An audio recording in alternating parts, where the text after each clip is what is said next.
ถ้าหัวใจน้องยังไม่แน่ รู้ไหมใจพี่อ่อนแอเป็นโรคแพ้สัญญาลอยลอยสัญญาให้ไว้กี่ครั้งก็พังบ่อยๆพี่หรืออุตส่าห์หลงคอยหน้าใจน้อยคอยเธอทุกทีสัญญาจริงจังให้ความหวังที่ฝังใจมันจะรักกับพี่ยืนนานปากหวานยืนยันทั้งปี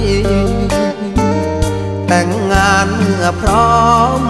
อย่าหอมยอมใจรักพี่ผลลัพธ์ก็คือช้ำฟรีคนดีไม่มีสัจจาสัญญาเอ่ยมาแล้วก็ลาจากเหลือไว้เพียงซากกากคำหวานบั่นทอนชีวาเห็นเธอดีจากแทบไม่อยากจะเชื่อสายตาพี่เสียดายเว